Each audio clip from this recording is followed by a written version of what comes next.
खड़ा हुआ था ऐसे किसी ऑफिस में जाके, तो मुझसे पूछा गया था कि क्या है, किसी डायरेक्टर के असिस्टेंट ने पूछा था क्या है। मैंने कहा एक्टर हैं। बोले दिखने से तो लगते नहीं हो एक्टर हो। तो क्या होता था कि इंडस्ट्री में हमेशा ये चलन था कि एक्टर हीरो जो होता है वो 6 फुट का होता है और गोरा होता है और लंबा चौड़ा बल्ले छल्ले होते हैं। मतलब हम तो बस ऐसे ही चले गए थे, ऐसा ऐसा ऐसा समझता था वो। और शिप्रा, मैं ये आपको यकीन दिलाना चाहता हूँ इस चीज़ का कि मेरे खुद के रिश्तेदारों ने भी, जब मैंने उनसे इच्छा जाहिर की कि मैं एक्टर बनना चाहता हूँ, तो उन्होंने भी मुझे डीमोरलाइज किया कि पहले शक्ल तो देख ले अपनी, क्योंकि 5 फुट का छोटा पतला दुबला सा आदमी, काला कलूटा। मुझे खुद को पता नहीं था कि इंडस्ट्री में मेरा क्या हाल होगा, बट एक जिद थी, एक जिद थी। और हजारों लाखों, मतलब सालों साल से इंडस्ट्री में सिर्फ यही चलन था कि एक्टर तो, हीरो तो जो है ऐसा होता है। लेकिन सब ऑड सिचुएशंस के बावजूद भी गए। लेकिन एक चीज मेरे दिमाग में थी कि जो सब कर रहे हैं वो नहीं करना है, तो अलग क्या करूं, अलग क्या होना चाहिए। उसके लिए ट्रेनिंग की ज़रूरत थी, जो मैंने नेशनल स्कूल ऑफ ड्रामा में आके ट्रेनिंग ली। 3 साल मैंने एक्टिंग की पढ़ाई की वहाँ पे, और अपनी एक क्राफ्ट के बारे में समझा कि एक्चुअली इस पर्सनैलिटी में अगर मैं लोगों को इम्प्रेस करना चाहता हूँ, उसके लिए एजुकेशन की बहुत ज़रूरत है। या जो भी आप काम कर रहे हो उसमें क्राफ्ट, उसका एक्सपर्ट होना बहुत ज़रूरी होता है। ऐसे ही हवा में नहीं कि जैसे पहले होता था, अरे यार तो बहुत खूबसूरत दिखता है, फिल्मों में जाके काम करना शुरू कर दे। ऐसा नहीं, किसी चीज़ को बारीकी से जानना, उसके लिए ट्रेनिंग की, एक्सपर्ट्स की, एक्सपीरियंस की ज़रूरत होती है। तो मैंने ट्रेनिंग ली नेशनल स्कूल ऑफ ड्रामा से, और 2000 में मैं पहुंच गया मुंबई। मुंबई पहुंचने के बाद जब हम किसी ऑफिस में जाते थे, आई थिंक उससे पहले चलन नहीं था बिल्कुल भी। हम लोग गए, जैसे मैंने बताया कि ऑफिस में खड़े हो के, भाई हम एक्टर हैं, काम दोगे क्या? तो बोले पहले हुलिया तो देख अपना तू। तो ये हर बार सुनने के लिए मिलता था, और वो बात भी सही थी, क्योंकि उससे पहले कभी कोई आपने देखा नहीं होगा कोई इतना बड़ा, कोई इतनी सी पर्सनैलिटी का 5 फुट 6 इंच का आदमी, पतला दुबला सा मरियल सा, कि कभी ये इस तरह के लोग एक्टर भी बन सकते हैं, हीरो भी बन सकते हैं, स्टार भी बन सकते हैं। ऐसा चलन था ही नहीं। मैं कॉन्फिडेंट था बिकॉज ऑफ माई ट्रेनिंग। मैंने ट्रेनिंग ली थी और अपनी क्राफ्ट के बारे में बहुत अच्छे से जानता था मैं, और उस चीज़ का सिर्फ कॉन्फिडेंस था मुझे कि आज नहीं तो कल, कल नहीं तो परसों, या 10 साल या 20 साल या 30 साल, 30 साल के बाद नंबर जरूर आएगा मेरा। मैंने कभी भी अपने को टारगेट नहीं किया, टारगेट नहीं दिया मैंने कि अगर 2 साल ट्राई करके देखता हूं, उसमें अगर हो गया तो ठीक है, वरना कोई दूसरा फील्ड अपना लूंगा। ऐसा कभी नहीं। जिस चीज का पैशन होता है, जज्बा होता है, अगर आप दिल से चाह लो ना, तो पूरी दुनिया झुक जाती है उसके ऊपर। उसको पूरा करने के लिए पूरी कायनात एक हो जाती है कि इस आदमी की जिद के लिए, इस आदमी की जिद के आगे झुकना पड़ेगा, और पूरी दुनिया झुकती है आपकी जिद के आगे। लेकिन आपको जिद्दी होना पड़ता है, आपको बहुत सारे सेक्रीफाइस भी करने पड़ते हैं, क्योंकि ये आपने चाहा है। परीक्षा देनी पड़ती है आपको, जितना बड़ा इम्तिहान होगा उतनी बड़ी परीक्षा भी देनी पड़ेगी।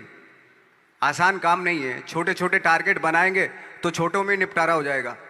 हमेशा अपने आप को टारगेट बढ़ा दो। तो उसके लिए हमेशा अपने आप को अनकंफर्ट जोन में डालो, कि जो इम्पॉसिबल है उसको पॉसिबल करने की शिद्दत, पैशन आपके अंदर होना चाहिए, वो हो जाता है। आज जो दुनिया में इतने सारे एक्सपेरिमेंट हुए हैं, ये सिर्फ इसी बिना पे हुए हैं, पागलपन के जरिए ही हुए हैं ये सारे एक्सपेरिमेंट। एक मैंने कहीं सुना था कि जब आप एक्सपेरिमेंट करते हैं तो फेलियर भी होते हैं, कई बार फेलियर होते हैं।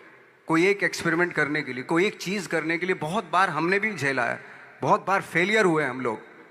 लेकिन एटलीस्ट हमें इतने सारे फेलियर होने से इतने तरीके पता चले कि इन तरीकों से सक्सेस नहीं मिल सकती।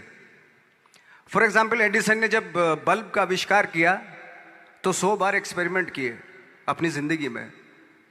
100 बार एक्सपेरिमेंट करने के बाद जब उसको पता चला कि अरे फॉर्मूला तो ये था बल्ब बनाने का, तो एटलीस्ट उसको ये, उसके साथ साथ उसको ये भी पता चला कि 100 जो तरीके हैं, 100 तरीकों से बल्ब नहीं बनता, ये भी पता चला उन फेलियर्स में उसको।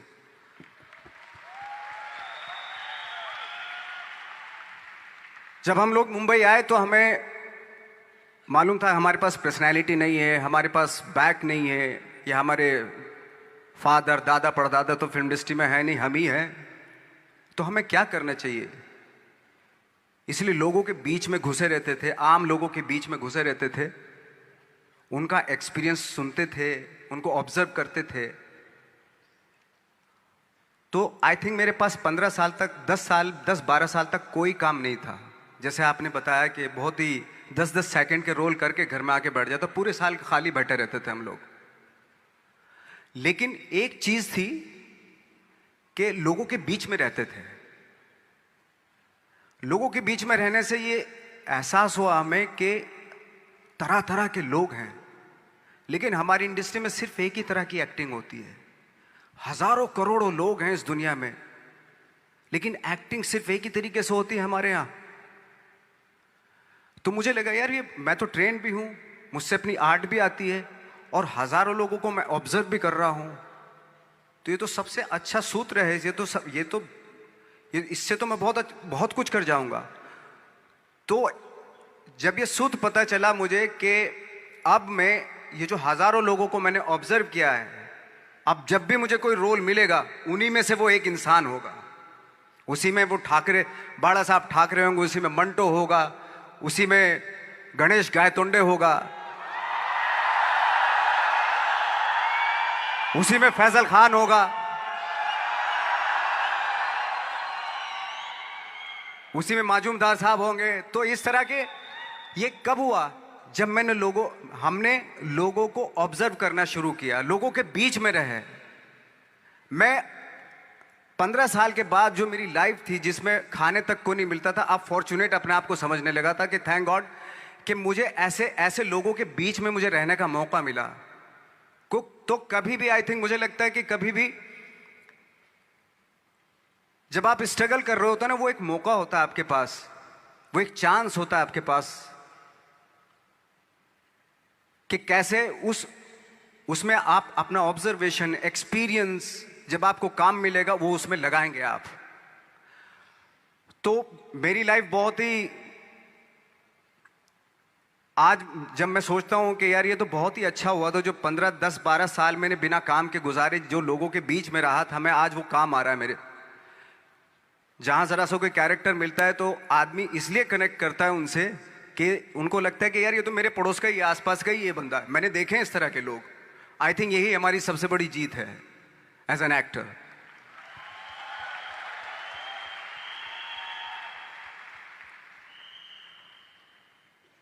ऑफ कोर्स स्ट्रगल में बहुत सारी चीजें सेक्रीफाइस करनी पड़ती हैं, क्योंकि खुजली आपको हुई है, आप ही को मिटानी पड़ेगी। यू नो, आप जो आप हैं वो आपने बनना चाहा था, और अगर डिसअपॉइंटमेंट आ रहे हैं तो आप तो कंप्लेन भी नहीं कर सकते, क्योंकि आप ही ने चाहा था ये बनना।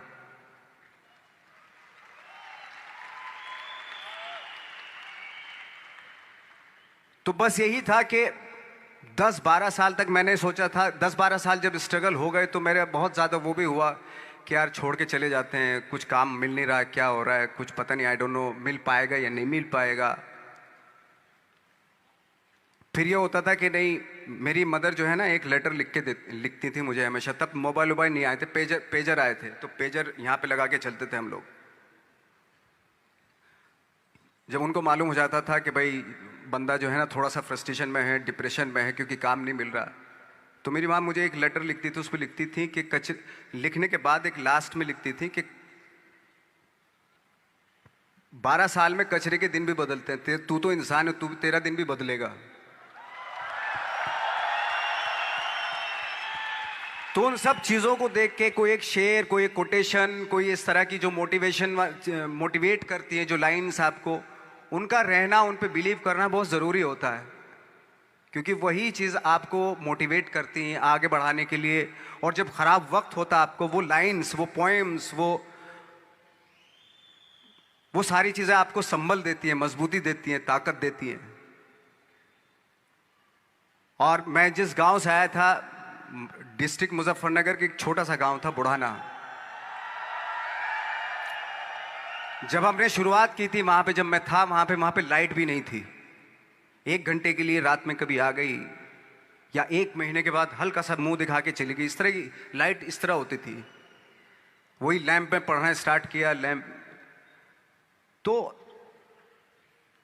छोटे से गांव से आने के बावजूद फिर दिल्ली मतलब छोटा सा, उससे बड़ा शहर भी हमें ऐसा लगता था पता नहीं क्या है, मतलब डर लगता था।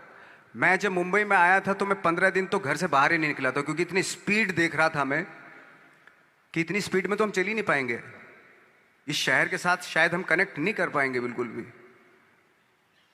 तो इस तरह के डर थे। लेकिन ऐसी जगह पे आ गए थे कि अब जाना भी मुश्किल था। तो मतलब वापस नहीं जा सकते थे। वापस इसलिए नहीं जा सकते थे कि बहुत सारे डर थे। वापस अगर चले गए तो थिएटर के जो मेरे दोस्त थे वो बोलते, क्यों भाई वापस आ गए तुम भी, जैसे बहुत सारे लोग वापस आ रहे तो तुम भी वापस आ गए, चलो लग जाओ, ठीक है। गांव में इसलिए नहीं जाता था अपने कि जो पहले ही बोलते थे वो लोग कि शक्ल तो देख ले, फिर हार के उनके सामने चला गया तो क्या बोलेंगे वो तो वही बोलेंगे कि हमने तो पहले मना किया था कि मत जाओ, क्या सूरज शक्ल थोड़ा ही थी तुम्हारी स्टार बनने की, एक्टर बनने की। तो ये बहुत सारे डर थे जिसकी वजह से मैं अपने ना तो गांव जाता था, ना जहाँ से ट्रेनिंग ली थी दिल्ली से, ना वहाँ जाता था। मैंने जो भी है मरना जीना मुंबई में ही होगा। रही बात सक्सेस की, सक्सेस अगर 30 साल बाद भी मिलेगी उसके लिए भी मतलब तैयार रहना चाहिए। सक्सेस की कोई डेट नहीं होती, कोई तारीख नहीं होती, कोई टारगेट नहीं होता कि इतने ही दिनों में मिल जाएगी। इंसान का काम होता है, आई थिंक मुझे लगता है कि मेरे हिसाब से मुझे लगता है कि लाइफ ना हमेशा अपने आप को लाइफ में पुश करते रहो, और पैशन के साथ जिस भी आप काम में हो, जो भी आप काम कर रहे हैं उसमें पैशन के साथ लगे रहना बहुत जरूरी होता है।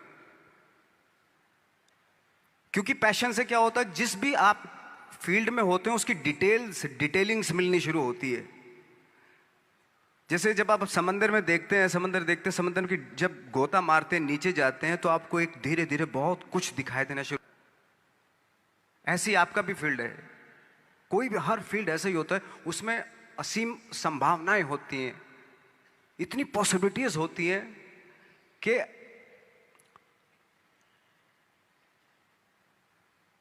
आई थिंक दुनिया का हर काम में इतनी सिर्फ अगर एक दर्जी है पैंट सीता है, 1000 तरीके की पैंट सी सकता है वो, अगर वो चाहे तो। अगर उसने नहीं चाहा तो वो जो ट्रेंड चला रहा है वही सीता जाएगा। लेकिन अगर उसने चाह लिया कि मैं ऐसा कुछ करता हूं, तो 1000 तरीके की पैंट उसी में 1000 तरीके की सी देगा वो पैंट। ऐसे हर फील्ड में पॉसिबिलिटीज बहुत होती हैं, और एक परफेक्शन होता है। फॉर एग्जाम्पल जैसे हम लोगों ने ट्रेनिंग इसलिए ली कि परफेक्शन आ जाए अपने काम में। जैसे एक मैंने एग्जाम्पल सुना था कि ये छोटी छोटी चीज़ें जो मैं बता रहा हूँ, ये चूंकि मैंने बचपन में सुनी थी, उन पे उन्हीं को अपनी लाइफ बना के आगे बढ़ा तो आज यहाँ पे हूँ। इसलिए वो छोटी छोटी चीज़ें बहुत काम आती हैं, उनको सुनना बहुत ज़रूरी होता है इंसान के लिए। बताते हैं कि एक बहुत बड़े, पता नहीं ये सच है झूठ है, मुझे नहीं इतना ज़्यादा नहीं मालूम, बट कोई बहुत बड़े इंसान हुए, लेकिन वो पहले मोची थे, जूता सीते थे। लेकिन जूता जहाँ से सीते थे ना, वहाँ से कभी फटता नहीं था वो, भले दूसरी जगह से फट जाए लेकिन वहाँ से नहीं फटता था, क्योंकि उसका पैशन था जूता सीना। काम भले वो है वो, लेकिन उस काम में भी उनका पैशन है। तो इसी वजह से वो इतने पॉपुलर होते चले गए कि यार जूता फट गया लेकिन सिलवाना वहीं जाके है, क्योंकि वहाँ अगर उन्होंने सी दिया वहाँ पे, जिंदगी भर वहाँ से जूता नहीं फटेगा। तो छोटी छोटी चीज़ों में ये जो परफेक्शन, पैशन, ये सारी चीज़ें होती है जो आपका आगे बढ़ाती हैं, बहुत आगे ले जाती हैं। लेकिन उसके वही है, कुछ चीज़ों का होना वाकई बहुत ज़रूरी होता है। फिर एक्सपीरियंस आपका, आपकी नॉलेज। जैसे मेरा मानना है कि मैं आई एम सॉरी टू से, बट मेरा खुद का मानना है कि मैं लक पे बिलीव नहीं करता हूँ। मेरे सामने आज तक मेरे सामने लकीली कोई चीज़ नहीं हुई कि मैं लकीली यहाँ तक पहुँच गया। आज जो आप प्रोमो देख रहे थे, जो क्लिपिंग्स देख रहे थे मेरी, मैं लकीली नहीं पहुँचा हूँ यहाँ पे। मैंने उसके लिए मेहनत की है, मैंने उसके लिए नॉलेज इकट्ठी की है, मैंने उसके लिए ट्रेनिंग ली है। अगर लक पे डिपेंड करता ना मैं, तो अपने एक रूम में रहता, देखते हैं यार लक जब होगा तो हो जाएगा, ऐसे थोड़े ना होता है। बाला साहब ठाकरे का जब मैंने रोल किया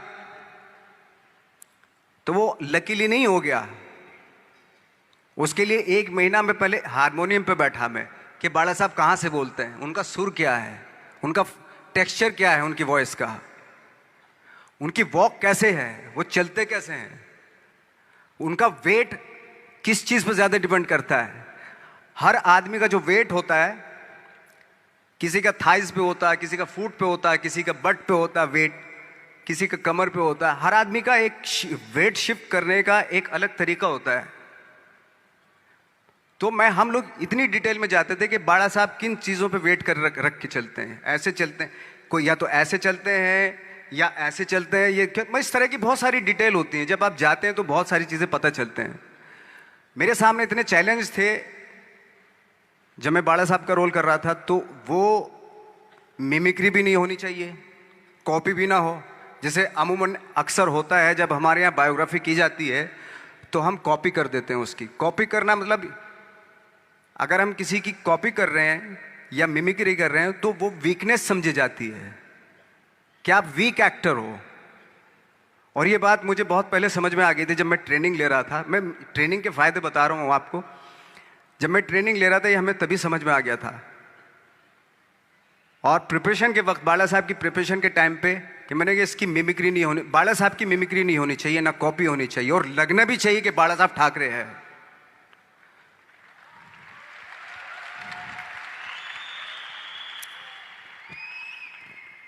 क्योंकि चैलेंज ये था कि हजारों लाखों वीडियोस हैं बाला साहब ठाकरे के, हर आदमी ने देखे हुए हैं, सब ने देखे कि बाला साहब कैसे बोलते हैं, कैसे हाथ को ऐसे ले जाते हैं। एक बार ये हुआ था कि मैं जब इसकी शूटिंग कर रहा था, ठाकरे मूवी की शूटिंग कर रहा था मैं, तो उद्धव साहब ठाकरे जो है वहाँ पे आ गए थे, वैनिटी में बैठे थे मेरे सामने। तो मेरा हाथ ऐसे था, इट्स लाइक दैट। तो बोले आपने हाथ ये ऐसे क्यों रखा हुआ है? मैंने उनका हमेशा ऐसे ही रहता था हाथ। तो और यही वो क्या होता था, वो सिगार पीते थे, और सिगार ऐसे पिया जाता है कुछ ऐसे, और इसलिए उनका हाथ हमेशा नॉर्मली भी रहता था तो ऐसे रहता था। और यहीं से जब स्पीच देते थे यहीं से ये जाता था, जो उनका सिग्नेचर वो जेस्चर था। तो वो शॉक्ड हो गए कि इतनी डिटेलिंग आपने ली है। तो जब फिल्म देखी उन्होंने, तो फिल्म देखने के बाद उनको रियलाइज़ हुआ कि वाकई बहुत स्टडी की है नवाज ने उनके बाला साहब के ऊपर। तो मुझे खुशी हुई थी कि थैंक गॉड कि ये सारा किस लिए हो रहा है, पैशन की वजह से हो रहा है। एक पैशन है, उसके बाद आपका एक्सपीरियंस है, आपकी नॉलेज है, आपकी ट्रेनिंग है, उससे ये सारी चीज़ें निकलती हैं। लाइक मंटो, ये जितने भी कैरेक्टर्स हुए वो सब हवा में नहीं हुए या लकीली नहीं हो गए। उनके लिए बाकायदा बहुत छोटी छोटी मेहनत की, छोटी छोटी डिटेल इकट्ठी की गई, स्कोर बनाया उसका, उन डिटेल्स का, तब जाके वो कैरेक्टर जो आप देखते हैं वो एक अलग इंसान दिखता है। वो मैंने कभी भी हीरोइज्म या इन सब चीज़ों पे बिलीव नहीं किया। जब आज मुझे बोलते हैं कि तुम तो स्टार हो, मैं सच आज भी मुझे यकीन नहीं होता कि मैं स्टार हूँ। मुझे लगता है कि मैं एक्टर ही हूँ, और मैं आज भी ढूंढने की कोशिश कर रहा हूँ, नई नई डिटेल्स ढूंढने की कोशिश कर रहा हूँ कैरेक्टर्स की। स्टार्स का क्या होता है कि जब स्टार होता है एक जैसा होता है और 30-40 साल तक एक जैसा करता चला जाता है वो। मुझे वो नहीं बनना। अगर मैं ये करूं तो शायद दूसरे दिन ही बोर हो जाऊंगा मैं। मुझे हर रोज नए कैरेक्टर ढूंढने हैं।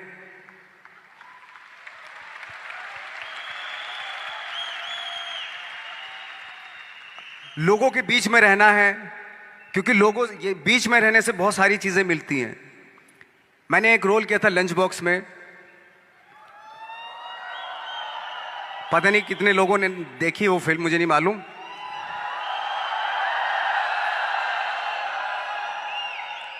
उसका कोइंसिडेंट ऐसा हुआ कि मेरा जो दोस्त था, जो मेरे रूम पार्टनर स्ट्रगल के टाइम पे मेरे साथ रहता था, तो मैंने उसी को सेम उसी की डिटेल मार दी उसमें फिल्म में। जब पिक्चर रिलीज हुई तो उसने देखी, उसको लगा अरे ये तो मैं हूं। अब वो भी एक्टर था।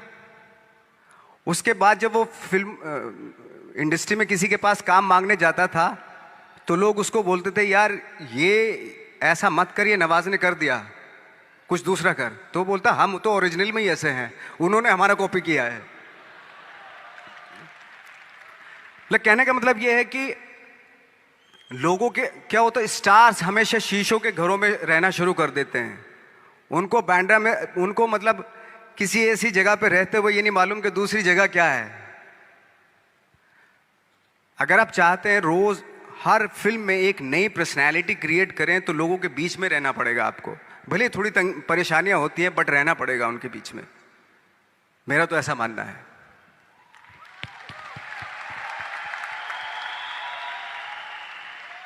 नवाज, आप बहुत छोटे से शहर से हैं, डिस्ट्रिक्ट मुजफ्फरनगर। यहाँ पे बहुत सारे लोग ऐसे बैठे हैं जो बहुत सारी सिटीज़ से हैं, actually major cities like Delhi, Bangalore, Hyderabad, Pune, Chennai, Nepal. और इन सब चीज़ों के बीच में बड़े शहरों की बहुत सारी फैसिलिटीज़ हैं, बहुत सारे आराम हैं। जबकि आपके शहर या जिस शहर से मैं हूँ, जहाँ पे एजुकेशन भी नहीं मिलती है, जहाँ पे खाना पीना, जैसे आपने बोला बिजली, कोई भरोसा नहीं होता कब आएगी, जाना तो नॉर्मल है। हाँ, तो वहाँ पे उस छोटे से शहर में रह के एक परिवार में जहाँ पे कभी किसी ने एक्टिंग के बारे में दूर दूर तक नहीं सोचा था, और आप 8 भाई बहन हैं, सबके साथ रह के परिवार में परिवार का चीज़ करने की जगह एक अलग से ये जो थॉट आया था अलग से कि मैं एक्टिंग करूँगा, और वो भी काफ़ी दिन बाद जब आपने जॉब भी कर ली उसके बाद, तो जब वो थॉट आया तो परिवार ने आपको सपोर्ट किया। और अगर रिश्तेदारों ने, जैसे आपने बोला कि कहा, तो आपके दिमाग में उस समय क्या चलता था? मेरे दिमाग में ये तो नहीं आया था कि मुझे एक्टर बनना है, बट इतना ज़रूर था कि कुछ तो नया करना है। क्या करूँगा मुझे नहीं आइडिया था। जो सब लोग करते हैं जो वो नहीं, कुछ अलग करना है मुझे। लेकिन मुझे ये नहीं मालूम था कि मुझे एक्टिंग करनी है। और इसीलिए मुझे लगता है आज जब मैं सोचता हूँ कि अगर मैं किसी भी फील्ड में होता, एक्टिंग के अलावा किसी भी फील्ड में होता, तो मैं एक्सपेरिमेंटल ज़रूर होता। क्योंकि मुझे आदत थी कि मुझे जो ट्रेंड चल रहा है उसके अगेंस्ट, मैं बहुत ही रिबेलियस था, रिबेलियस किस्म का इंसान हूँ मैं, आज भी हूँ, रहूँगा। क्योंकि मुझे अच्छा लगता है जो ट्रेंड चल रहा होता है उसके अगेंस्ट कुछ काम करना, चाहे मुझे अच्छा लगता है वो। क्योंकि क्या है ना कि जो चलन चल रहा है, आई थिंक उसको बहुत आसान है उस चलन के साथ चलना। उसके अगेंस्ट चलना, उसके लिए सालों लग जाते हैं। बीच बीच में आपको ये भी लगता है कि यार शायद पॉसिबल नहीं है, लेकिन जब पॉसिबल होता है ना तो तब बड़ा अच्छा लगता है। तब ये जैसे आज मुझे फील हो रहा है ना, तब ऐसा लगता है। यहाँ पे जितने लोग भी बैठे हैं और इंक्लूडिंग मुझे, हमने भी ऐसा कुछ शुरू किया है या हम भी ऐसा कुछ कर रहे हैं जो ट्रेडिशनल नहीं है, जो बहुत अलग है, और जिसके लिए बहुत लोग बोलते हैं कि पता नहीं होगा कि नहीं होगा, कर पाएंगे कि नहीं कर पाएंगे, या तुम कर रहे हो करके दिखाओ, तुम कर लिए तो देखते हैं। और लोग जगह जगह समय समय पर हर समय हर किसी को, यहाँ पे जितने लोग भी बैठे हैं उनको कहते हैं कि तुमसे तो हो नहीं पाएगा, और हो गया तो राम जाने। तो जब हमें ये कैसे हुआ, ये कैसे हुआ, फिर पूछते हैं कैसे हुआ, हाँ ये कैसे हुआ फिर भी सुन लेंगे, बट साथ में अगर आगे करने को करो ना तो हिम्मत नहीं होगी। तो आपने जब शुरू किया और आपने जब करना शुरू किया, और आज आपकी वो दोस्त जिन्होंने आपको बोला या जो रिश्तेदार आपको बोलते थे कि तुझसे नहीं हो पाएगा, वो आज क्या कहते हैं? देखो ये है कि जैसे मैंने बताया कि मुझे कदम कदम पे ये बोला गया, जैसे रिश्तेदार मेरे सबसे पहले तो रिलेटिव्स ही बोलते हैं आपके, बोले भाई ये जो करने जा रहा है तू, ये तेरे बस का नहीं है, तू देख ले अपना, बस का नहीं है ये। और जब हो जाता है तो ऑफ कोर्स यही कि हमने तो बोला था, अब पता नहीं कब बोला था, मुझे भी नहीं पता कब बोला था उसने कि हमने तो बोला था हो जाएगा। एक किस्सा मुझे याद है कि जब मेरा एक मैगजीन आती है जीक्यू की मैगजीन पे जब मेरा 2012 में मेरा छपा, तो मुझे एक बहुत बड़ी मॉडल थी मुंबई की, तो उन्होंने बुलाए, दोस्त थी, काफ़ी सालों के बाद 3-4 साल के बाद मिलना हो रहा था। तब मैं 3 साल पहले स्ट्रगल ही कर रहा था ऑलमोस्ट, लेकिन जैसे जीक्यू में आया मेरा मैगजीन में, तो वो शॉक्ड हो गई। और वो बहुत ही खूबसूरत, लंबी चौड़ी खूबसूरत मॉडल की तरह बिल्कुल, और मैं ऐसा दिखने में, तो मुझे बोला यार तुम जीक्यू के पेज पे आए हो? मैंने हाँ। तुम कैसे जीक्यू के पेज पे आ गए? मैंने पता नहीं, मुझे भी पता नहीं क्यों आया। तुम्हें मालूम है तुम जीक्यू के पेज पे आए हो? मैंने हाँ। तुम्हें पता नहीं तुम कैसे आए हो, क्यों? तुम्हें मालूम है तुम जीक्यू के पेज पे आए हो? शी वॉज लाइक, मतलब उसने बहुत अपनी जिंदगी में बहुत साल दिए इंडस्ट्री को, लेकिन कभी इस तरह का कुछ हुआ नहीं कि जीक्यू के पेज पे आ गए इस तरह के। हालांकि मैं ज़्यादा कुछ इस चीज़ पे बिलीव नहीं करता, बट उसके लिए बहुत इंपॉर्टेंट था कि जीक्यू के पेज पे तुम कैसे गए। मतलब उसका कहने का मतलब यार तू दिखने में 5 फुट 6 इंच का आदमी, ना तेरा शक्ल ना सूरत ना कुछ, तू कैसे आ सकता है जीक्यू के पेज पे? See that was the mindset. ये माइंडसेट था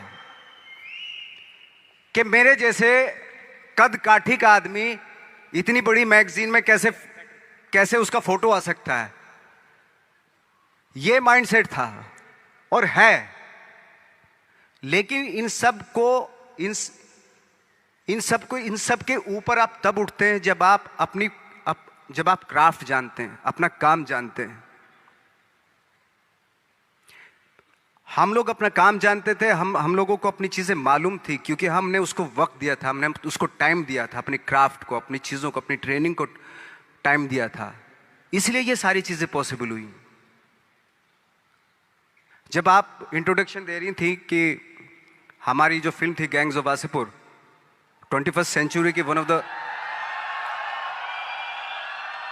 इंडिया से सिर्फ वही फिल्म है, 21st सेंचुरी की सिर्फ वही पिक्चर चुनी गई विदेशों के थ्रू। इसका रीज़न क्या था, क्यों चुनी गई? लकीली नहीं चुनी गई। इसके पीछे डायरेक्टर की काबिलियत थी, लिखने वाले, उस फिल्म को लिखने वाले एक से एक लोग थे, और कम से कम 250-300 सिर्फ एक्टर थे। मैं बाकी लोगों की बात नहीं कर रहा हूँ, सारे थिएटर से थे, तो सारे ट्रेंड एक्टर थे, थिएटर से थे वो।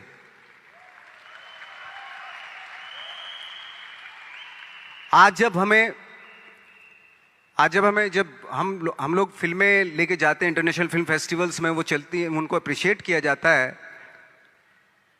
तो हमें खुशी इस बात की होती है कि थैंक गॉड कि उन फिल्मों को रिप्रेजेंट कौन कर रहा है?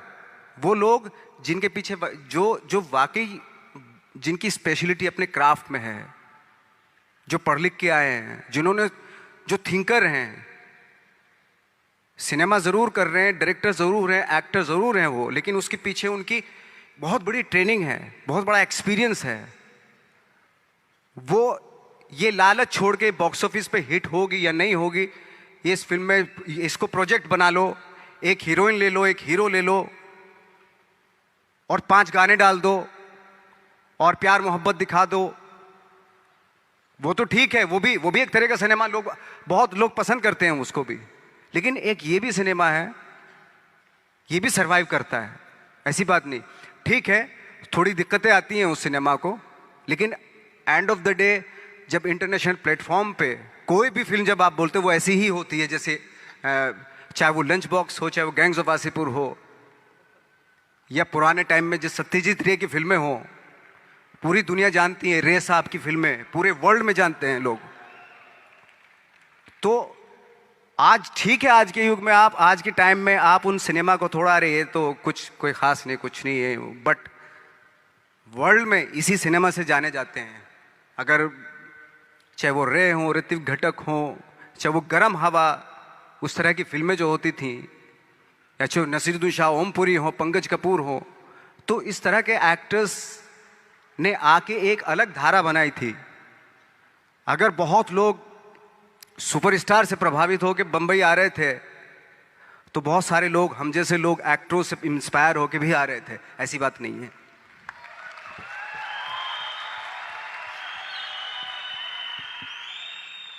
नवाज, यहाँ पे जितने भी लोग बैठे हैं,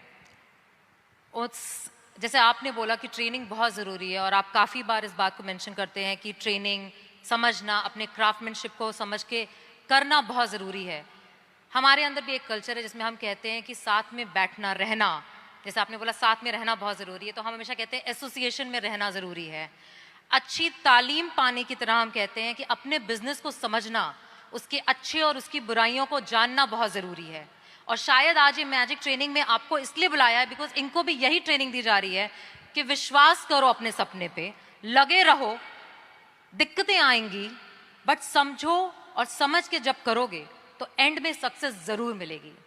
इस पूरी जर्नी में आपके, जब आपको कभी भी ऐसा फील नहीं हुआ कि बहुत हो गया, सफलता नहीं मिल रही है, लोग आगे पीछे, शायद कोई आगे बढ़ रहा था, जैसे आपने बताया कि आप पहले ऐसे माहौल में रहते थे जहाँ पे लोगों को एक्टिंग के लिए मिल जाते थे और आपको नहीं मिल रहा था, तो कभी छोड़ने का दिल नहीं किया आपको कि छोड़ देता हूँ, कुछ और कर लेता हूँ? और लोगों ने बोला होगा ज़रूर, छोड़ दो, कुछ और कर लो, क्योंकि यहाँ पे बैठे हुए बहुत सारे लोगों को ये बोला जाता है कि बहुत आसान है छोड़ना, छोड़ दो, नौकरी तो है, करते रहो, बिजनेस क्यों करना है? इसके लिए आप क्या कहना चाहेंगे? आई थिंक सबसे आसान काम है, जैसे आपने बताया, नौकरी करना तो सबसे आसान काम है, लेकिन खुद से क्रिएट करना कोई चीज़, वो वाकई बहुत डिफिकल्ट है।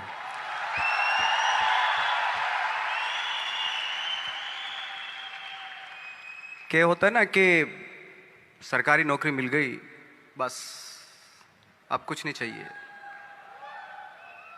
पूरी जिंदगी गुजार देते हैं, क्योंकि मिलता रहेगा, वो सो हटाएंगे तो नहीं, आपको मिलता रहेगा, सरकारी पैसा आता रहेगा आपके पास। लेकिन खुद से जब करते हैं ना, तो उसको करते हुए बहुत दिक्कतें आए, डेफिनेटली बहुत दिक्कतें आएंगी, क्योंकि खुद का कुछ क्रिएट कर रहे हैं आप, और क्रिएशन में हमेशा प्रॉब्लम आती है, वो आसानी से नहीं हो जाता, कोई भी क्रिएट चीज़ आसानी से नहीं हो जाती।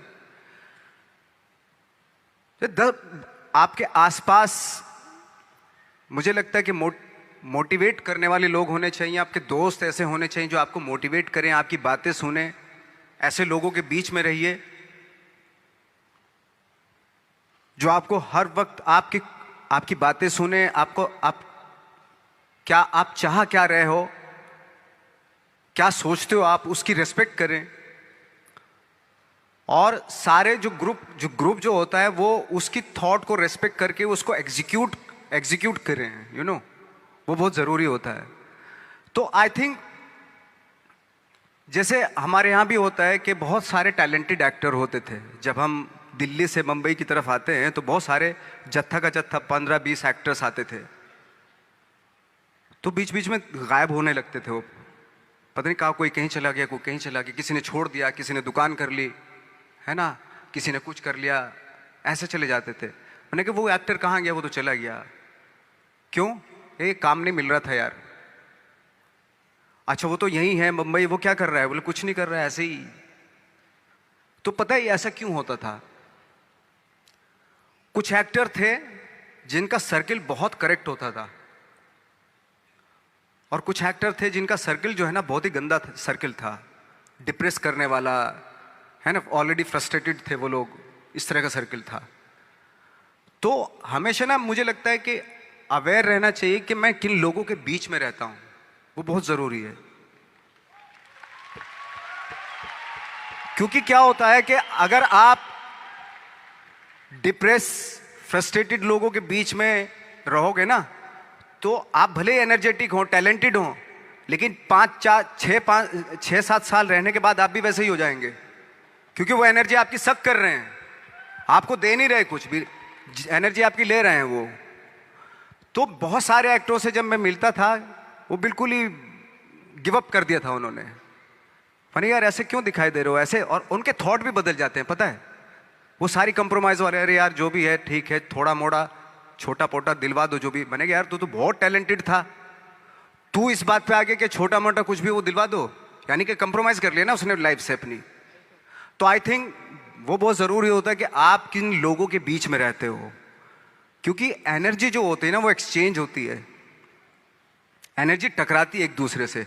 2 पॉजिटिव लोगों को यहाँ पे खड़ा कर दो, आपको पता चल जाएगी, वो एनर्जी मालूम हो जाएगी।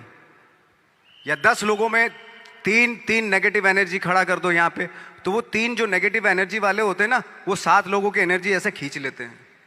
ये है, फैक्ट है ये बात। एनर्जी तो सर्वाइव करती है ना, ट्रेवल करती है एनर्जी। तो हमेशा मुझे लगता है कि ऐसे लोगों के बीच में रहो जो पॉजिटिव हो, जिनके थॉट बहुत अच्छे हों, जो नया कुछ करने की सोच में हमेशा रहते हो, जो कुछ क्रिएट करने की धुन में रहते हो। तो इस तरह के लोगों के बीच में रह के अगर रहते हैं आप, तो 3-4 साल भी आप 3-4 साल बाद भी आप भी वैसे ही हो जाते हैं। हमारे यहाँ भी एक कहावत है और एक आपस में कि एसोसिएशन में रहो, अपलाइन की सुनो, मतलब जो भी आपके साथ बिजनेस में काम कर रहा है, जो एक्टिव है और जो वर्किंग है, उसकी सुनते रहो, क्योंकि वो ही आपका भला चाहता है और वही आपको आगे बढ़ाना चाहता है, और वो आपको हमेशा मोटिवेट करेगा। एंड आई एम श्योर कि यहाँ आने के बाद भी आपको मैजिक की पॉजिटिविटी महसूस हुई होगी। बिल्कुल, ऑफ कोर्स महसूस हुई मुझे तो इसी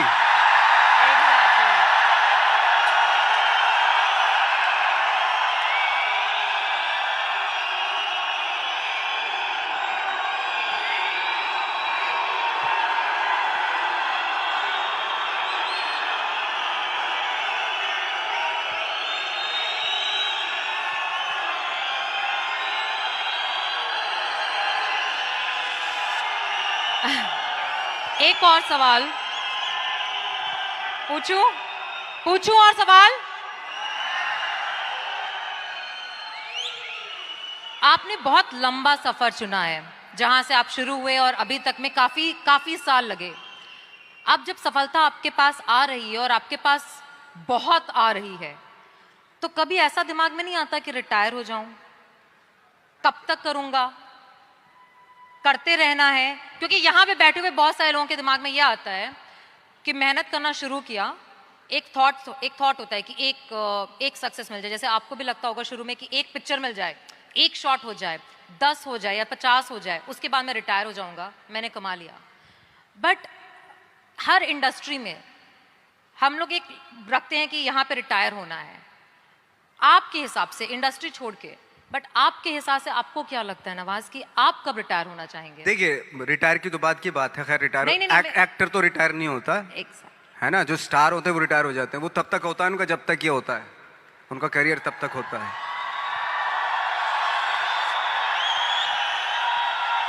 लेकिन इसमें और इसमें फर्क होता है, बिल्कुल, है ना। तो जैसे मैं एक बात कहने वाला था, एक बात कह रहा था कि सिद्धि और प्रसिद्धि में फर्क है। प्रसिद्ध तो सक्सेसफुल तो कोई भी हो जाएगा। एक इंसान कपड़े उतार के बाजार में घूमने लगे प्रसिद्ध हो जाएगा 1 मिनट में, ठीक है। आजकल तो इंटरनेट का जमाना है, थोड़ा मोबाइल से खींच लिया, डाल दिया, हो गया। अरे नंगा घूम रहा था बंदा बाजार में, कौन है, अच्छा ये नाम है, अच्छा हा है, हो गया प्रसिद्ध। तो हमारे एक टीचर थे, वो हमेशा बताते थे प्रसिद्धि और सिद्धि में कितना फर्क है। पहले प्रसिद्धि लिखते थे और नीचे सिद्धि लिखते थे। प्रसिद्धि का प्र हटा दो, सिद्धि होता है। तो सिद्धि जो होती है प्रसिद्धि के भी ऊपर होती है। सिद्धि प्राप्त करना बहुत जरूरी होता है, सिद्धि प्राप्त करना बहुत मुश्किल है। प्रसिद्ध होना बहुत आसान है। हम यहाँ पे फ्रेंकली स्पीकिंग, मैं मुंबई में प्रसिद्ध होने के लिए नहीं आया था। मुझे इस फील्ड में सिद्धि प्राप्त करनी थी, इसलिए आया था मैं।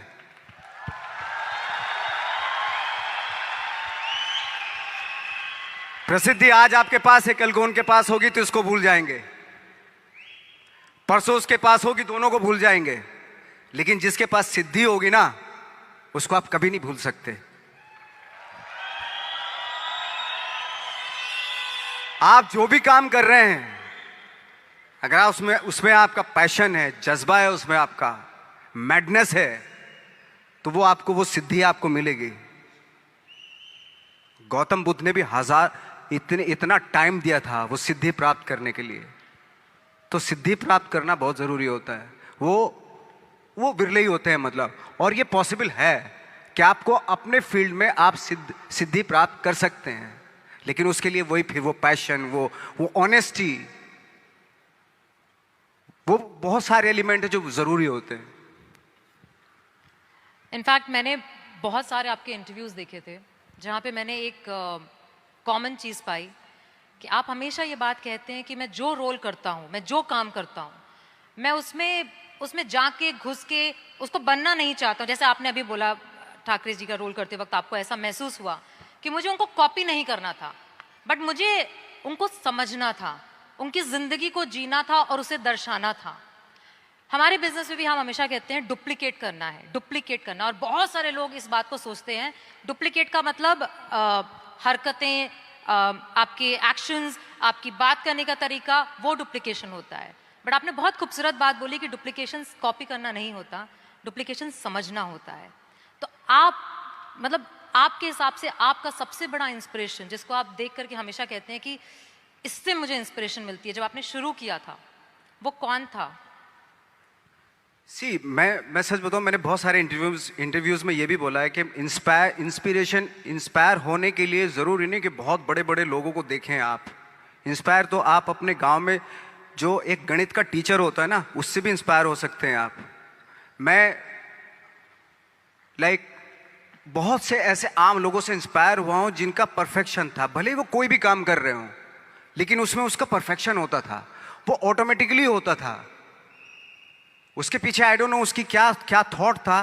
फॉर एग्जाम्पल, मेरे यहाँ पे एक मैकेनिक था, मैं सच बता रहा हूँ, उसको इतनी नॉलेज थी उसमें, अपने काम में, कि वो दूर से गाड़ी चलती हुई गाड़ी को ना बता देता था कि उसमें ये प्रॉब्लम है। बॉनेट खोलता था, सबसे पहले हाथ उसी इंस्ट्रूमेंट पे जाता, उसी अपरेटस पे जाता था उसका, जहाँ प्रॉब्लम होती थी। ऐसे हाथ किया और ठीक हो गई गाड़ी। तो ये मैंने सोचा, यार ये तेरे अंदर ये क्या खास बात है, ऐसे तू कैसे सोच लेता है? कि उसने बताया, नवाज भाई, मैं रात में सोता हूं ना, तो भी पुर्जों के बारे में सोचता हूं मैं, यू नो। तो जरूरी नहीं है कि आप इंस्पायर जो है वो बहुत बड़े बड़े लोगों से ही हों। छोटे छोटे, अगर आप गौर से देखेंगे ना, आपके आसपास ही बहुत सारे लोग ऐसे रहते हैं जो अपने काम में परफेक्ट होते हैं, परफेक्शन होता है उनके अपने काम में। जरूरत है आपको अपना दिमाग खोलने की। सब कुछ यहीं पड़ा हुआ है, आप ही को क्रिएट करना है। मटेरियल्स यहीं, कंपोनेंट्स यहीं पे पड़े हुए हैं। कहीं जाके दूसरे शहर से, दूसरी कंट्री से नहीं लेके आना है, यहीं पड़े हुए, आपके आसपास ही बिखरे हुए हैं। ये आपकी अवेयरनेस पे डिपेंड करता है कि जो आपके पास पड़ी हुई चीजें हैं, उनसे आप क्या क्रिएट करते हो, या आपको डिस्कवर करना है। एक्चुअली मुझे ऐसा लगता है।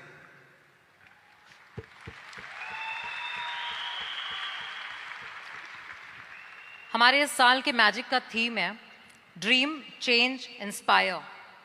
और हम सब लोग बैठ के बात कर रहे थे और हमको ये लग रहा था कि अगर ये थीम सूट करता है ना, तो वो बहुत कुछ आप पे सूट करता है। बिकॉज आपने एक सपना देखा, आपने बदलाव लाने और दिखाने की चाहत रखी, और आज आप इस स्टेज पे नहीं, दुनिया के बहुत बड़े स्टेजों पे खड़े होके हर एक एक्टर को इंस्पायर कर रहे हैं।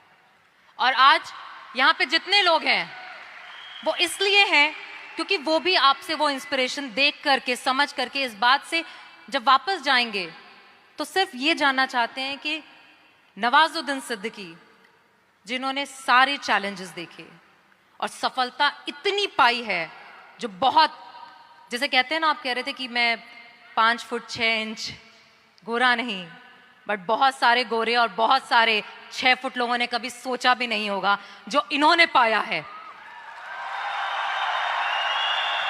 एंड तो ऐसे बहुत सारे यहाँ पे बैठे हैं जिन्हें अपने ऊपर डाउट है, जिन्हें ऐसा लगता है कि मैं कर पाऊंगा क्या, जिन्हें ऐसा लगता है कि शायद मुझ में अब उस बात की एबिलिटी नहीं है या मुझ में कुछ है नहीं, मैं कम हूँ।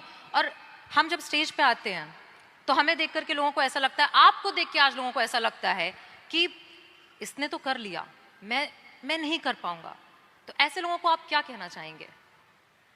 सी, उसने वो कर लिया जो उसको करना था, है ना।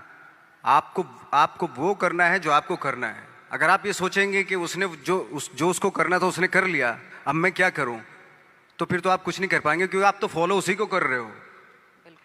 आपको खुद की अपनी आवाज़ सुननी पड़ेगी। एक्चुअली मैं क्या करना चाहता हूं, इस मामले में बहुत ही इंडिविजुअल होना पड़ेगा, बहुत ही प्राइवेट होना पड़ेगा आपको, कि मैं क्या करना चाहता हूं, मेरे क्या थॉट है, मेरे क्या ड्रीम्स हैं।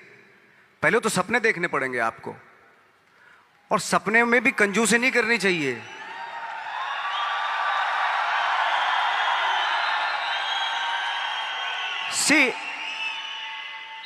सपने, कभी कभी आप सपने देखते हैं, ऐसा लगता है कि यार ये तो पॉसिबल नहीं है, लेकिन पता है जो सपने देखते हैं वो पॉसिबल हैं, वो एग्जीक्यूट हो सकते हैं।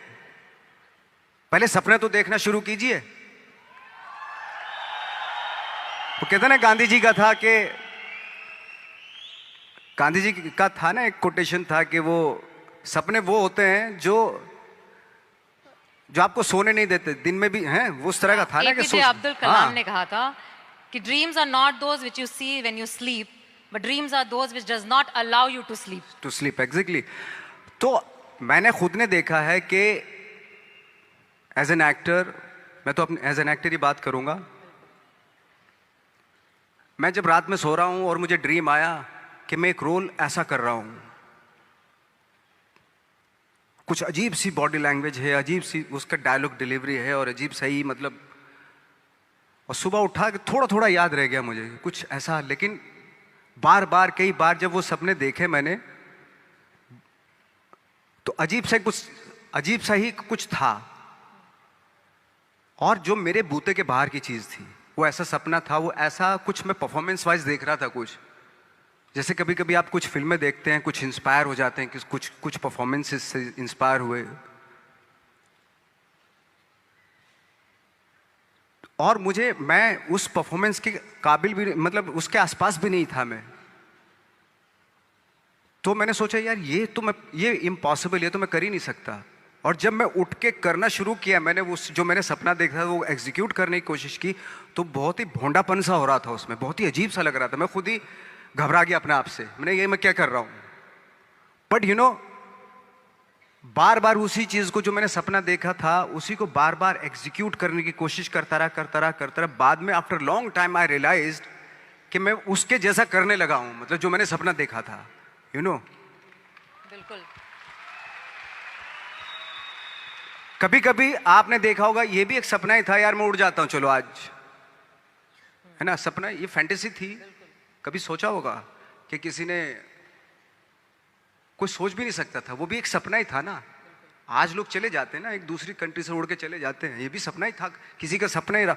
ये सारे सपने थे एक्चुअली, जो आज एग्जीक्यूट हो रहे हैं, कुछ सालों के बाद एग्जीक्यूट हो रहे हैं, हजारों सालों के बाद एग्जीक्यूट होते होते चले गए। तो सपना देखना जरूरी है, और एब्सर्ड सा सपना देखना और भी जरूरी होता है। सपना कैसा भी देखना जरूरी होता है। क्यों? क्योंकि उसमें पॉसिबिलिटी होती है। जितना एब्सर्ड सा, अजीब सा सपना देखेंगे, आई थिंक उस पे जब आप फोकस करेंगे ना, तो आई थिंक वो बहुत खूबसूरत चीज होती है। वो साधारण सपना देख लिया तो ठीक है, सो के वो तो कोई भी देख लेता है साधारण सपना। मैं कहता हूं असाधारण सपना देखना चाहिए, क्योंकि सपना, असाधारण सपना वो तभी आएगा जब आप असाधारण सोच के होंगे।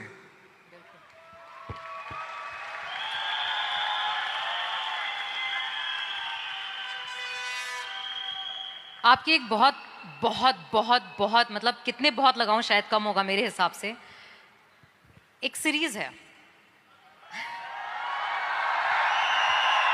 मैंने बोला ना, एक्चुअली नाम भी बोलने की जरूरत नहीं है, सेक्रेड गेम्स। नेटफ्लिक्स पे इस समय सबसे ज्यादा वॉच सीरीज में से है। अब मुझे पता है कि मैं I was travelling at that time, और मुझे जब सीजन 2 रिलीज हुआ ना तो इतना वेट कर रही थी कि कंट्रोल नहीं हुआ। मैंने सारे डाउनलोड करके फ्लाइट में पूरी पूरी फ्लाइट में बैठ के कंटिन्यूस देखा। और पूरी सीरीज में मैंने सिर्फ एक चीज, ये मेरा ऑब्जर्वेशन है, मेरा थॉट प्रोसेस है, देखा कि आपने बहुत शिद्दत से काम किया। चाहे उस कैरेक्टर में इतने ट्विस्ट थे, इतने ट्विस्ट, इतने ट्विस्ट, आपने हर चीज को जब किया। हमारे बिजनेस में हम कहते हैं कि बहुत कुछ ना जब लाइफ में हमको आता है और हमें करना पड़ता है ना, तो कई बार हम बहुत कंफ्यूज हो जाते हैं। हम समझ में आता है कि इतनी सारी चीजें एक साथ कैसे करेंगे। एक कैरेक्टर को जब आप करते हैं एज एन एक्टर, और आपको इतने मॉड्यूलेशन करने पड़ते हैं, जैसे हमें बिजनेस में एसोसिएशन करनी पड़ती है, प्रॉस्पेक्टिंग करनी पड़ती है, क्लोजिंग करनी पड़ती है, लाइन अप करना पड़ता है, बहुत कुछ करना पड़ता है। तो आपको कभी थकावट नहीं फील होती? आपको नहीं लगता कि यार मतलब मैं नवाज कहाँ चला गया, मैं एक्टर हो गया? थकावट उस काम से होती है जिसका शौक आपको नहीं होता। मुझे 365 दिन मैं सी मेरे साथ मेरा अनूप आया, वो जानता है मैं साल में ट्रैवलिंग को छोड़ के, अगर ट्रैवलिंग नहीं कर रहा तो मैं 300 दिन शूटिंग करता हूँ। बाकी जो 65 डेज है ना वो ट्रैवलिंग के होते हैं। अगर ट्रैवलिंग के भी ना हो ना, मैं 365 डेज जो है ना शूटिंग ही करता रहूँ। मुझे इतना शौक है एक्चुअली। मेरा ये एक मैडनेस है मेरे पास है, और थैंक गॉड मुझे उसमें बहुत सारे लोग बोलते हैं, मेरी प्रॉब्लम भी होती है एक्चुअली कि यार क्या है, आप सिर्फ यही करते रहते हो, यही कुछ थोड़ा सा बाहर जाओ, घूमो फिरो, है ना, ऐसा होता है, बहुत सारे लोग बोलते हैं। तो मुझे लगता है यार ये मैंने तो यही चाहा था ना, यही पैशन था ना मेरा, और यही मौका मिल रहा है मुझे, करने का मौका मिल रहा है, तो इससे मैं बोर कैसे हो सकता हूँ? अगर 365 डेज मुझे काम, पूरे 12 के 12 महीने आप यही करवाते रहे, तो इसी का तो शौक है मुझे। ये छोड़ के मैं कहीं और जा ही नहीं सकता एक्चुअली। अगर किसी को मुझे सजा देनी है तो मुझे एक्टिंग करवाना कम बंद करवा दे, तो मैं खुद ही ऐसे ही मतलब खत्म हो जाऊंगा। तो मेरा शौक है ये, और वो शौक जो है ना, वो आपका जो शौक होता है जब वो पैशन बन जाता है ना, तो वो आपकी लाइफ हो जाती है। तो आपकी लाइफ ना, जो ना तो किसी सक्सेस की मोहताज होती है। अगर आज मुझे फिल्मों में काम मिलना बंद हो गया तो मैं थिएटर करना शुरू कर दूंगा। वो बंद हो गया, मैं 2 लोगों को ले जाके यहां पे एक नाटक कर दूंगा, स्ट्रीट प्लेस करना शुरू कर दूंगा, क्योंकि वो मेरा पैशन है। मैं मोहताज नहीं हूं कैमरे का, है ना। मैं 2 लोगों को 10 लोगों को लेके यहीं पे कुछ इम्प्रोवाइज करना शुरू कर दूंगा, यहीं कुछ एक नाटक बना लूंगा और सबको इनवाइट कर लूंगा, आ जाओ भाई हमने एक प्ले किया, आ जाओ देखो ना कुछ पैसे तो दे के जाएंगे ना आप, भले 1-1 रुपया दे के जाएं।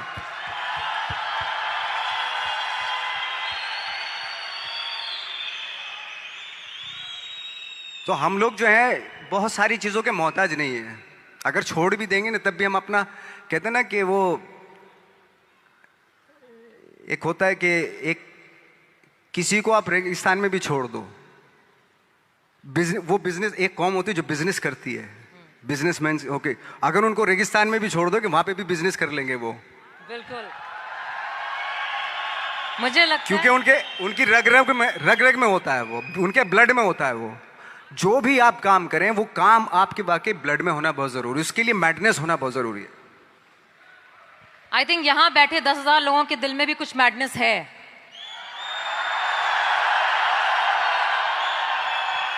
ये उनकी एनर्जी से पता चलता है, क्योंकि हर बार जब भी कोई ऐसी बात की जाती है उनका रिस्पॉन्स जो होता है वो 100% होता है। इसी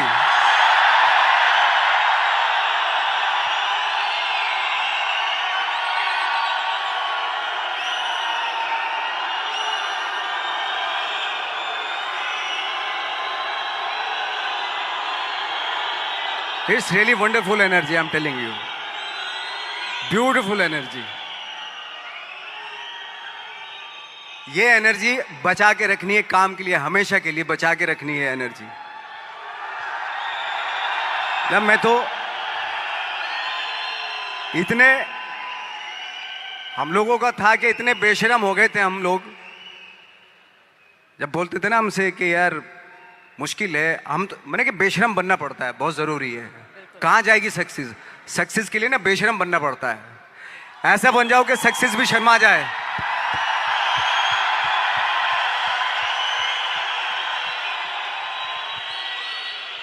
वो जब हम चैलेंज करते थे, कितने साल में, 10 साल में, 20 साल में, 30 साल में, 40 साल में, कितने साल में मिलेगी सक्सेस? हम तो रेडी थे। मैं 40 साल तक भी स्ट्रगल करता रहता अगर नहीं मिलता मुझे।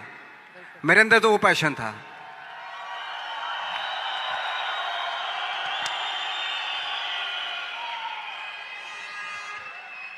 अगर मैं दिल से बोलूं तो नवाज, यहाँ पे बैठे जितने भी लोग हैं, और जैसे मैंने आपको बताया, हर इंसान के पीछे एक कहानी है कि वो कैसे यहाँ पे आकर के बैठा है। और पैसे, परिवार, हर तरीके की, लोगों के कहने की, बोलने की, हर तरह के चैलेंज जो सोच सकते हैं, मैं गुजरी हूँ, ये गुजर रहे हैं।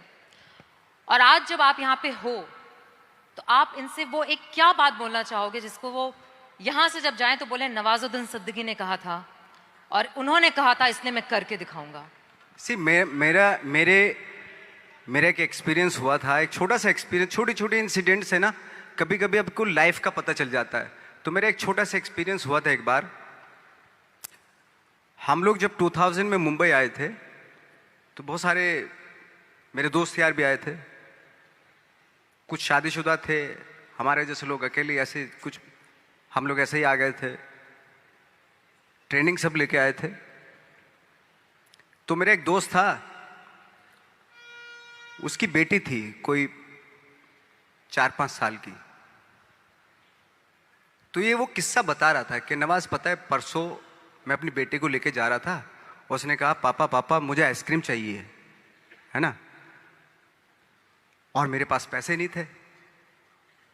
जो कहानी सुना रहे थे उन्होंने बोला, मेरे सीनियर ही थे वो थिएटर के, उन्होंने बोला मेरे पास पैसे ही नहीं थे। और मैंने सोचा यार मैं अपनी बेटी को, मतलब वो स्ट्रगल कर रहे थे फिल्मों के लिए, टीवी सीरियल्स उनको मिलते थे लेकिन वो कर नहीं रहे थे कि नहीं फिल्मों में ही करूंगा, फिल्मों में डायरेक्ट फिल्में स्टार्ट करूंगा। तो ऐसा था उनका, इस वजह से उनको काम नहीं मिल रहा था।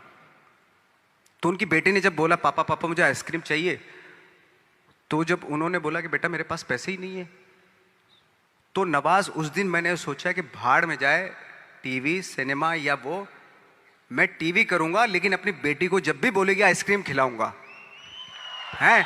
But the thing is see,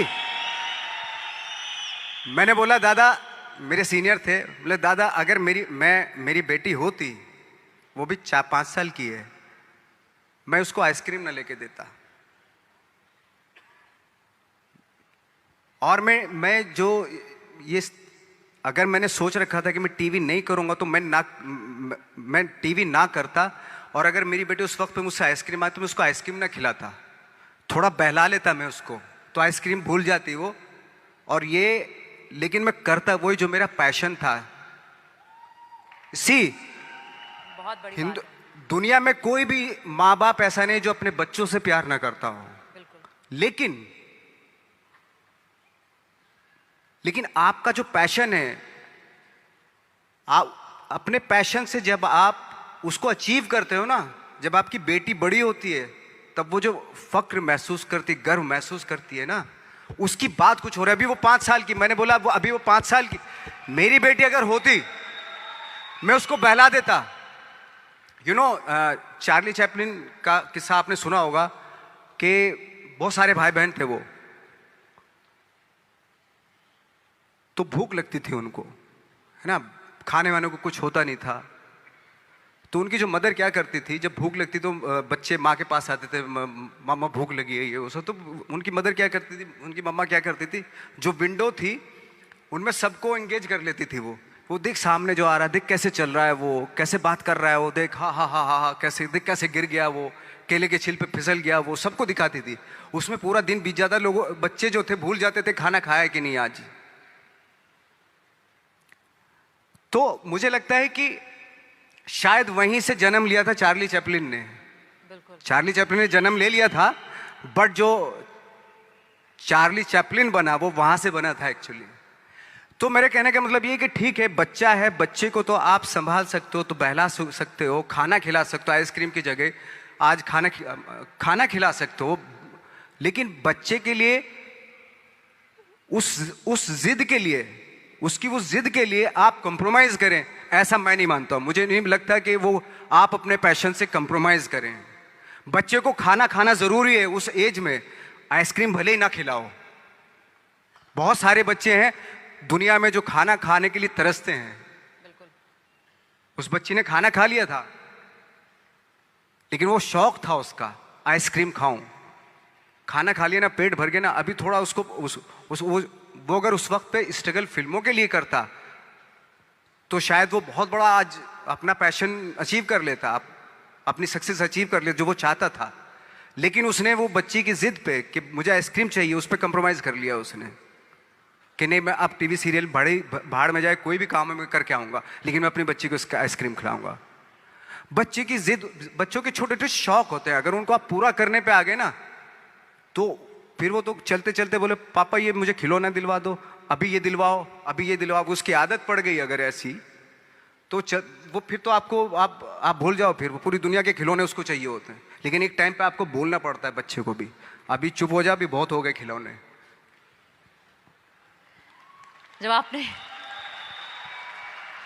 मैंने जब बिजनेस शुरू किया था नवाज, आज से 8 साल पहले, तो मेरा बेटा उस समय 5 साल का था और मैं सुबह से लेकर रात तक काम करती थी। और कई बार ऐसा होता था कि जब रात में घर पहुंचती थी तो वो सो रहा होता था और सुबह उठ के सिर्फ उसको स्कूल छोड़ती थी, सिर्फ आधा घंटा। और बहुत सारे लोगों ने बोला था, बहुत सारे लोगों ने, तू कैसी माँ है, तू ऐसे कैसे कर सकती है, तू इतना पैसे के पीछे इतना पागल है कि मतलब। और ना ही मुझे, यहाँ पे बैठे बहुत सारी लड़कियों को, बहुत सारे लोगों को परिवार वाले ऐसा बोलते हैं, एहसास दिलाते हैं कि तुम्हारी जिम्मेदारी ज्यादा बड़ी है तुम्हारे सपनों से। बट आज 13 साल का मेरा बेटा है, आज उसको जो चाहिए ना उसको बोलना नहीं पड़ता, उसको ऑटोमेटिकली मिल जाता है, क्योंकि वो 8 साल में ना सिर्फ मैंने सपनों को फॉलो किया। और यहाँ पे बैठे जितने लोग हैं ना उस चीज को करने से इतना डरते हैं, जो आपने इतनी खूबसूरत बात बोली कि अगर हर चीज जो चाहोगे वो इसलिए दे दोगे क्योंकि तुम भागना चाहते हो। एग्जैक्टली, बिल्कुल, तुम छोड़ देना चाहते हो अपने पैशन को, बहाना है ये। एब्सोल्युटली। यही जैसे आप बता रही हैं कि मेरी एक फ्रेंड है, उनका जब बच्चा जिद करता था मामा मुझे बैट चाहिए, क्रिकेट का बैट चाहिए, तो वो माँ पता क्या बोलती थी कि जाके पूछ क्या कितने का है। तो जाता था, बाजार जाता था, वो पूछ कर कितने का बैट है, उसने बोला 300 रुपये का बैट है। बोले, और जब माँ से बोलता था कि मामा 300 रुपये का बैट है, तो दोबारा माँ उसको क्या टास्क देती मालूम है, उसको बोलती थी जा अब पूछ क्या कि डिस्काउंट कब मिलेगा इसके ऊपर। तो दोबारा जाता था वो उसी शॉप पे, अंकल ये डिस्काउंट कब आएगा इसके ऊपर। बेटा 3 महीने के बाद आएगा इसके ऊपर डिस्काउंट। तो माँ बोलती थी अब बेटा 3 महीने डिस्काउंट आ जाएगा ना तभी लेना। तो 3 महीने तक वो बैठता था। पेशेंस ये सारी चीजें सिखाना, वो आप लेने को तो दिलवा सकते हैं, तभी दिलवा सकते थे, लेकिन उसके जो 3 महीने बीते उसमें पेशेंस में, वो आगे उसकी लाइफ में काम आएंगे।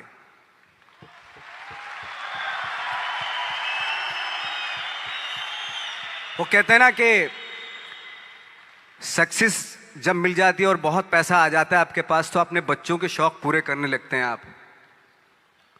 जब वो बड़े होते हैं ना बच्चे, उनको करने की क्या जरूरत है, हमारे तो शौक पूरे हो गए, हमारे बाप तो रख के गया, सब कुछ है, पूरा एम्पायर रख के गया हमारे लिए, हमें करने की क्या जरूरत है। तो उस तरह के हो जाते हैं वो बच्चे। जब तक उनको एहसास कराना बहुत जरूरी है कि इसलिए आपने देखा होगा बहुत सारे हमारे यहाँ स्टार हैं, तो उनके जो बच्चे हैं उनको बना बनाए सारी चीजें मिल जाती है। कभी कभार ऐसा भी होता है, एक आध एग्जाम्पल बता रहा हूँ मैं जनरली नहीं बता रहा हूँ। आजकल तो खैर माँ बाप जो है बहुत समझदार हो गए हैं, वो अपने बच्चों को, चाहे वो स्टार हो चाहे आप हो हम हो, कि अपने बच्चों को कैसे पालना है, तो वो बहुत समझ से पालते हैं आज की डेट में। जैसे बहुत बड़े स्टार थे हॉलीवुड के, तो उनका बेटा बहुत बिगड़ा हुआ था, शायद बहुत सारे लोग नाम भी जानते होंगे, बहुत बिगड़ेल बच्चा था। तो कई बार उसने कुछ गाड़ियां भी बड़ी रैश चलाता था ऐसे ऐसे, और एक बार जेल में चला गया वो। तो जब वापस आया तो बोले पापा आपने मुझे मतलब मेरी बेल नहीं करवाई। तो पापा ने बोला कि यार ऐसा है, और उसने जो सारी प्रॉपर्टी है अपनी ट्रस्ट के नाम कर दी, जो स्टार था उसने। तो उसने बोला कि ना तो आपने मेरी बेल करवाई, सारी प्रॉपर्टी जो है आपने ट्रस्ट के नाम कर दी, मैं आपका बच्चा नहीं हूं क्या? तो उसने बोला कि अगर तेरे को मैंने नाम दिया है, अगर तू काबिल होगा ना इसी नाम से सब कुछ कर लेगा। अगर मैं सोच के तुझे पैसा दूंगा क्योंकि तू काबिल नहीं है, मैं जितना भी पैसा तुझे दूंगा ना वो भी बर्बाद कर देगा। तो अगर काबिल होगा तो आप खुद ही क्रिएट कर लेगा सारी चीजें।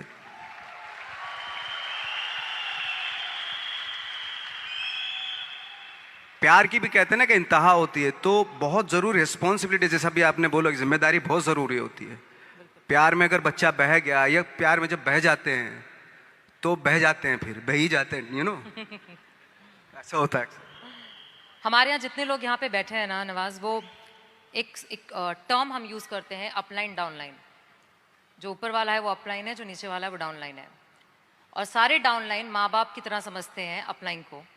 और जितनी आपने बातें बोली वो सारी कुछ यहाँ पे उसी तरीके से ही लागू होती हैं कि लोगों को ऐसा लगता है कि आप तो सक्सेसफुल हो तो हमको तो दे दो, कर दो, हेल्प कर दो, एक डीआर कर दो, कुछ नीचे डाल दो, जेनोलॉजी बढ़ा दो, मेरे प्लान्स कर दो।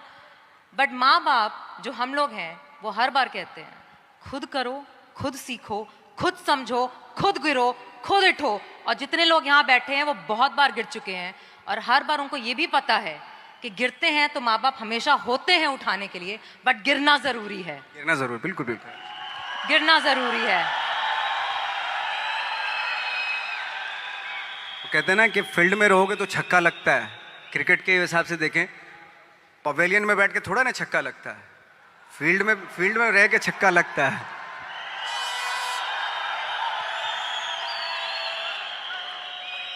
सो नवाज, एक आखिरी सवाल।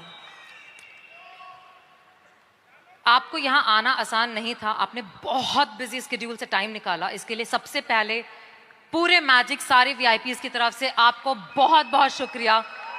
Thank you so much. Thank you so much. Thank you. But at the same time मुझे ये पता है, जो मुझे बताना बहुत ज़रूरी है, कि बहुत सारे लोगों को यहाँ पे अभी तक विश्वास नहीं हो रहा है कि आप यहाँ पे खड़े हैं। नहीं मैं हूँ। बहुत सारे लोगों को इसलिए विश्वास नहीं हो रहा है क्योंकि मेरी समझ से एक चक्कर स्टेज का फिर से बनता है, एक चक्कर स्टेज का फिर से बनता है। बिल्कुल बिल्कुल, ऑफ कोर्स, बिल्कुल ऐसे ना। Please, I think everybody deserve to see you.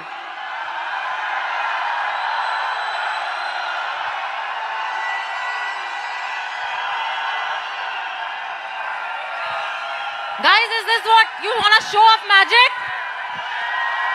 This is Nawazuddin Siddiqui here in Magic. Do you want to give him just like that a love?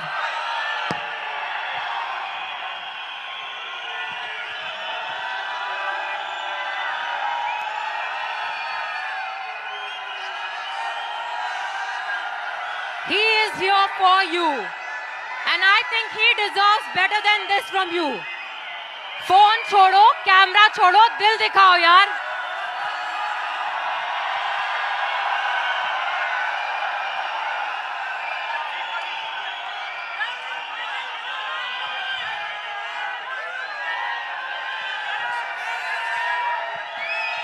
Nawaz,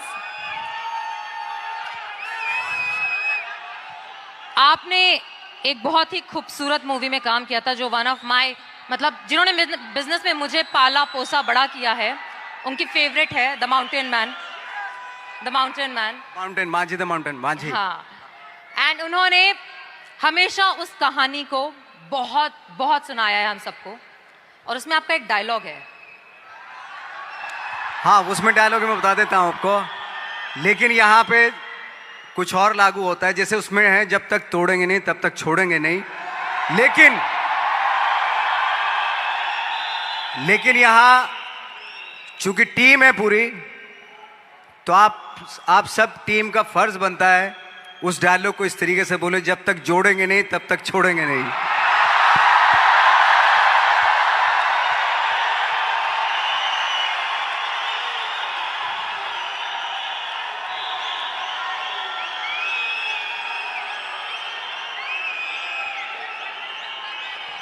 तोड़ने से पहाड़ टूटता है, फिल्म में ये था, लेकिन आपके जुड़ने से पहाड़ बनता है, ये सच है।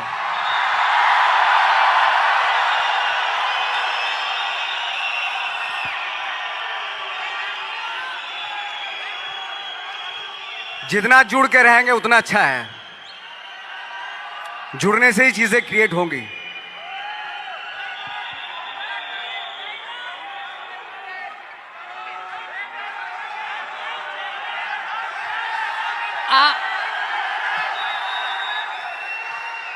मैजिक टीम की तरफ से हम कुछ दिखाना चाहते हैं आपको। Can we have?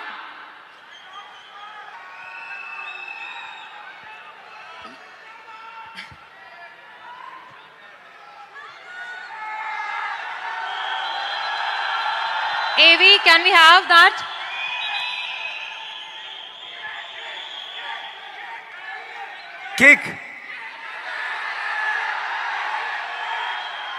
किक का एक डायलॉग सुना देता हूं, जब तक बिल्कुल ये ठीक हो तो मैं। किक का एक डायलॉग था कि पैदा तो मैं भी शरीफ हुआ था, पर शराफत से अपने कभी नहीं बनी। जरा हम भी तो देखें कि हमसे बड़ा शैतान कौन पैदा हो गया।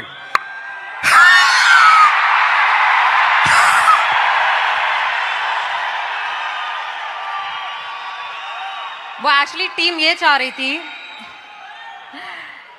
आपके बहुत सारी लाइनें ऐसी हैं जो हमारे बिजनेस में और हमको बहुत मोटिवेट करती हैं, और आपने बहुत खूबसूरती से एक बोला, और एक और है, भगवान भरोसे मत बैठिए। हाँ, एक बहुत अच्छा डायलॉग है वाकई। थैंक यू सो मच, आपने याद दिलाया। एक डायलॉग है, ये जो बातें मैंने जितनी भी की, मैंने शायद इसलिए की क्योंकि मेरा वो थॉट है, और उस थॉट का सार है जो माझी पिक्चर में था कि भगवान के भरोसे मत बैठिए, क्या पता भगवान हमरे भरोसे बैठा हो।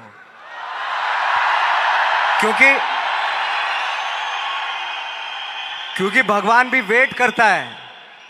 भगवान वेट करता है, ये खड़ा होके कुछ करेगा तो मैं इसका साथ दूंगा। घर में लेटे लेटे रूम में भगवान भी साथ नहीं देता उसका। जब आप पक्का इरादा करते हैं और घर से निकलते हैं, सोचते हैं कि वाकई कुछ करना है, तभी भगवान साथ देता है। जो घर में घुसे रहते हैं उनका भगवान कभी साथ नहीं देता।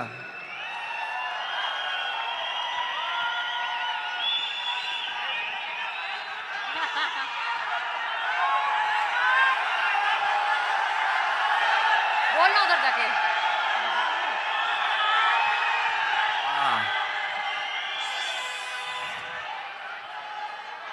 गैंग्स ऑफ वासेपुर को एक डायलॉग की फरमाइश आई है, तो मैं आपके सामने कर देता हूं। हालांकि वो डायलॉग पता नहीं, आई डोंट नो क्यों लोगों को बड़ा अच्छा लगता है, मुझे कभी भी उसमें मजा नहीं आया फ्रेंकली स्पीकिंग, लेकिन मैं सुनाता हूं। बाप का, दादा का, भाई का, सबका बदला